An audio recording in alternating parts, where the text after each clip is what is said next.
بسم اللہ الرحمن الرحیم۔ خواتین کے لیے ٹوٹکے۔ اگر دودھ میں ارک لیمو ملا کر صبح شام چہرے پر ملا جائے تو چہرہ خوبصورت نکل آئے گا۔ اگر پھل وغیرہ کھانا کھانے کے بعد کھایا جائے تو دانتوں پر میل نہیں جمتی۔ اگر منہ میں کوئی زخم نہ ہو اور منہ سے بدبو آئے تو سمجھ لیجئے کہ معدے میں کچھ خرابی ہے۔ موٹاپا دور کرنے کے لیے شہد اور گرم پانی ملا کر پینے سے جسم کی بڑھتی ہوئی چربی دور ہو جاتی ہے اور انسان دبلا ہو جاتا ہے۔ نمک اور شہد سے دانت صاف کیجئے، دانت چمک اٹھیں گے۔ اگر ہونٹوں پر سیاہی یا پلاہٹ آ گئی ہو تو لیمو اور گلسرین استعمال کریں، آہستہ آہستہ پلاہٹ دور ہو جائے گی۔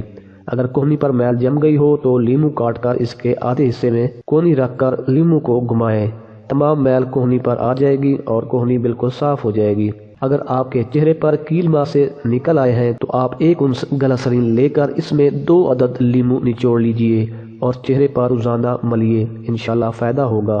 ہاتھ وغیرہ جل جائے تو چونے کے پانی میں شکر گھول کر جلے ہوئے مقام پر لگانے سے فوراً آرام آ جائے گا۔ اگر کان میں پانی چلا جائے تو پیاز کے ارک کی 2-4 بوندیں کان میں ڈال دیں، درد نہیں ہوگا۔ اگر بخار تیز ہو تو چاروں ہاتھ پیر چاروں رومال لے کر ایک ساتھ میں سہلائے جائیں تو 5 منٹ تک بخار ہلکا ہو جائے گا۔ بکری کا دودھ بخار کے مریضوں کے لیے بہت فائدہ مند ہے۔ اگر بخار تیز ہو تو بکری کا دودھ ہاتھ پاؤں اور سر پر ملیے، بخار فوراً اتر جائے گا۔